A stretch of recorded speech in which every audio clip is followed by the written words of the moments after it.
Hello, my dudes! It's grocery day! Now, I've developed a new fear of grocery stores because there's always a lot of people, but I've officially exhausted every resource stored in my fridge, so I decided it's time to make a big run to Costco. For those of you that are unfamiliar with Miss Costco, let me introduce y'all. I feel like you guys would be great friends. This magnificent being is Costco. She caters to all human necessities, anything you need, no matter how strange, she probably carries it. And she probably carries it by the bulk. Have you ever found yourself stuck in the middle of an apocalypse and your house has been raided by aliens and you must resort to living on the street? Well, worry no more. Costco offers you a selection of tents, including ones that float in the middle of the air so that no alien can trespass. Are you and your friends a distilled white vinegar drinker and are sick of buying small bottles that never last through the night? Well, Costco's got you covered. Planning a party for your white vinegar drinkers? Buy our 1.32-gallon white vinegar jugs. Party all night with enough to quench all your guests' thirsts. Stuck at home during quarantine with all your vibrating machines dead and out of battery, leaving you completely dissatisfied? Stress no more, Costco offers Duracell 18 battery packs, but if that brand doesn't satisfy your needs, we've got more. If you're interested in placing orders, please call the number on the screen. T's and C's don't apply. Back to your scheduled television program. After having scoured through the massive maze, which is Costco, while avoiding any and all human contact, I've discovered the last box of strawberries. In that moment, my natural instincts kicked in and snatched that box so quick the Flash couldn't even catch me. So I decided I'm gonna honor this huge box of strawberries the only way I knew how. I'm gonna make my favorite no-bake strawberry cheesecake. To complement the strawberries, I must pick up a block of cream cheese. Not any cream cheese, no. This block shall be the length of my face! I mean, you'd really expect nothing less from Miss Costco, you know? Now that I've picked up enough food to literally last me till Christmas, let's go make that cake.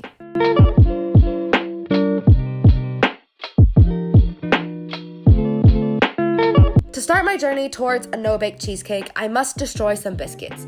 You know what they say, if it ain't broke, break it. I'm gonna start with 100 grams of digestive biscuit. Any biscuit will work, so Biscoff, digestive, gluten-free. I don't know, you be the judge of what counts as a biscuit. To break this up into its powder form, I grabbed a rolling pin and went to town. A little trick here is to think of that one person you despise and let your anger hammer away at the biscuits. Before you know it, you'll have particles of what used to be a whole person. Now that my biscuits are looking like grains of sand, I'm gonna mix in 30 grams of melted butter with a spoon. My bowl is too small! Send help! I'm just gonna put it back into the plastic thing, because it's bigger. Once the butter is evenly distributed, I'm gonna pour it all into my cake tin. I'm gonna use this one with a detachable base so it's easier to release when the cake's done. To form a cohesive cookie base for my cake, I'm gonna use the laws of physics and apply pressure downwards to form a compact base. This will squeeze out all the air and the butter will act as an adhesive to hold the biscuit crumbs together to form a larger biscuit. Now, I'm just gonna feed this to my refrigerator and let that cookie chill. Now the hero of our dish, the strawberries. I want the strawberries to be everywhere. I want the person eating this cake to not be able to run from this monstrosity. So we are not only going to top the cake with strawberries, but we're gonna add it into the cheesecake bit as well. First, I'm gonna wash my strawberries because snail poop and dust aren't ingredients we need for this recipe. Then I shall strip the strawberries of its hair and make sure that they are all completely bald and naked. These exposed and vulnerable strawberries will be then halved and removed of its green hard base bit that nobody wants to eat. After cutting off that base bit, you should end up with halves of the strawberries that can just stand up on its own. So the step by step.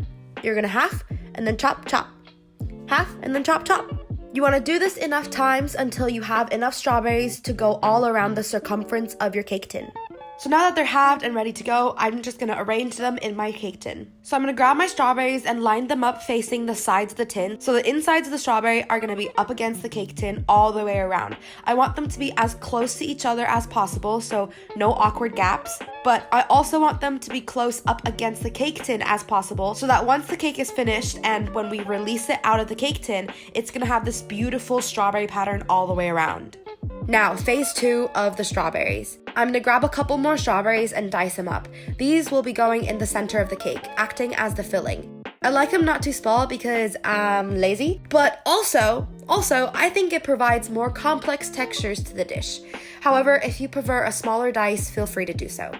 For the next part, I'm going to prep my 4 grams of gelatin sheets by placing them into a cold water bath and setting it in the fridge. This process will rehydrate that dehydrated goodness without melting the sheets. Gelatin sheets are made from animal bones and collagen, but the most common source is from pig skin. I know, it might sound weird adding this to a cake, but the addition of gelatin in this recipe is absolutely necessary. It's the setting agent that prevents the cheesecake from ending up being a liquid runny mess. However, if you are vegetarian and can't eat gelatin, there is a plant-based substitute called agar-agar. Agar-agar is made from red algae, which also acts as a setting agent just like gelatin, so no animals will be involved. Alright, so now for the cheesecake bit. I'm going to get 30 grams of chicken ovaries, just the yolk bits, and add 37 grams of granulated sugar to it. In a saucepan, I'm going to add 63 grams of heavy cream and 63 grams of whole milk, and of course a dash of vanilla extract. I would prefer to use a vanilla bean, but guess what? Vanilla beans are hella expensive. I'm not about to put that big of a dent in my wallet. Over low heat, I'm going to warm that saucepan up. While doing so, I'm going to give my egg yolk and sugar mixture a good mix until the milk mixture is about to boil, but not yet boiling. The next part can be confusing, so watch carefully. I'm going to pour 1/3 of the milk into the egg and mix. Then, pour the egg into the saucepan, where the rest of the 2/3 of the milk mixture is. I'm doing this because if you pour the egg yolk into the hot milk, you'll most likely make sweet scrambled egg. Ew! Once they've all been added together, I'm going to put it on low heat, and with my spatula, I'm going to stir by writing 8s and 0s, like a crazy person, on the bottom of my saucepan, till the mixture thickens. You'll know it's ready when you draw a line down the base of that saucepan and the mixture stays on the 2 separated sides, exposing the base of your saucepan. This thickened mixture might still carry some bit of overcooked eggs, so I'm going to run it through a fine mesh strainer to ensure a smooth textured cake at the end. While the mixture is still warm, I'm going to grab my gelatin from the fridge and add it in. But before adding it, I'm going to give it a good squeeze to relieve some of that overhydration. Now mix, and it should have dissolved and disappeared without a trace evidence it once existed. Now the cream cheese bit. From the huge block of cream cheese, you're going to need, well, only 150 grams of it. Not even making a dent in that huge block. By using a whisk, I'm going to start a tornado in the bowl so that the cream cheese is broken up a bit and more willing to surrender to me. And now I'm going to add all of the egg, milk, cream mixture that we made before into the cheese. And mix. Now you should end up with a beautiful creamy paste. The last thing to do is whip up 100 grams of whipping cream to about 60% stiffness. Because I want my left and right arms to be the same size tomorrow, I will be doing this with an electronic mixer. Once it's about 60% stiffness, which just means don't mix until stiff peaks, but the cream should still be able to hold its shape.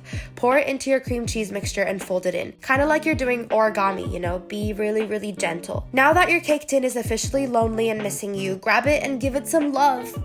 Now that we're ready to assemble the cake, we're going to start by scooping half of the cream cheese mixture into the cake tin. What you want to try and do is start in the center of your cake tin and slowly using your spatula, push the cream cheese out right up against the strawberries. Using the tip of your spatula, press it along the strawberries to fill all the gaps between those beautiful curves. Once the crevices between your strawberries are filled up, you can grab your diced strawberries and place it in the center of your cake. Remember, this is your filling, so you don't want it to be falling out of your cake. Make sure it's right in the middle and not at the edge of your cake tin. Once the diced strawberries are all in there, grab the rest of your mixture and pour it right on top. Now you want your cake to be flat on the top, so take your spatula and just flatten out your mixture. Now here's a little trick. Take your cake tin and tap it on your working bench. This will help release any of the air bubbles that are still in your cake come out on the very top. Once the air bubbles are all out, use your spatula just to flatten it again. This step will ensure you're going to have a perfectly smooth and flat cake. Now all we gotta do is put it in the fridge and let it set overnight. A few moments later. I woke up from my beauty sleep and now I'm ready to undress this bad boy. Retrieving it from the fridge, I'm gonna place it on a pedestal, which shall be another baking tin. Now let's light this bad boy up. Using a blowtorch, I'm just gonna add some heat to the sides of the cake tin so it melts some of the mixture on the very sides. You should see the very sides of that mixture kind of starting to melt. Then I'm just gonna unlock the cake tin while trying not to burn my hands and release this beautiful cake from its cast. Yay, that's so pretty! Now before we can move on to phase 3 of the strawberries, I'm just going to take my cake and set it back into the fridge. I want the sides that we've just melted to kind of set and have some time to harden up again. Like I said before, I want this cake to be covered in strawberries. So to decorate the top, I'm going to start by making a strawberry rose. To do this, I'm going to cut the base of the strawberry off so it can stand all by itself on my working bench. Then I'm going to cut the strawberries into fine, thin slices. The thinner you go, the prettier the rose is going to be. Now that the strawberries are as flat as I am when I wear a sports bra, we're gonna roll them right on top of each other. So kind of like how you would make sushi. So I'm gonna start with a really thin slice and form a cylinder right in the middle. And then I'm gonna take a second piece and put it against that piece. And then I'm put another one against the other piece. So basically what you're trying to do is kind of form these petals with each individual slice of that strawberry, and you're kind of rolling it on top of each other so that they stay in a curvature, making a rose. After I've made kind of what I want the rose to look like, I'm gonna transfer it onto the middle of my cake. Once it's on my cake, I realize the rose is really small, so I'm just gonna slice a couple more pieces of the strawberry and keep building that until it's big enough for my cake. So the second way I'm gonna decorate my cake with my strawberries is to halve them and then cut the bottom of the strawberries diagonally off so that it has an angle to sit on. Now you'll see that the inner exposed area of the strawberry is not standing straight up, but diagonally. 45-degree angles! Now I'm just gonna assemble these all the way around the edge of the cake, making a full circle. To fill up the awkward gap between the two strawberry entities, I'm just gonna have some raspberries and fill that in. The cake is now looking beautiful, but it's so red, and I feel like it needs a splash of some other kind of color. So I grabbed a kiwi and diced that up. I took the little small dices and randomly scattered it on the top of the raspberries and the strawberries. And that's it. That's the finished product of my no-bake strawberry cheesecake.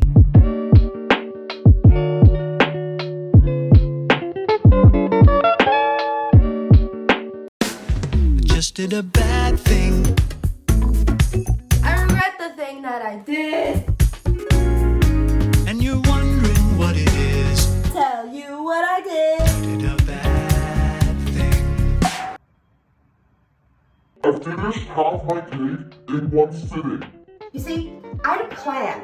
My plan was to, cut a slice, eat a slice, save the rest, savor this magnificent being of a cake. And then, a half became a quarter, and then I kind of talked myself into eating another slice, and then it kind of just... Basically, I was mindlessly eating, and then by the time my consciousness woofed back into my body, half the cake was gone. Queen of no self-control whatsoever. Anyway, needless to say, this cake was absolutely amazing and delicious, and the reason I'm gonna gain 10 pounds tomorrow. Thank you guys all so much for watching. I hope you guys enjoyed this video. If you did, please give this video a big thumbs up and subscribe to my channel. Alright, bye! I'll see you guys in the next one.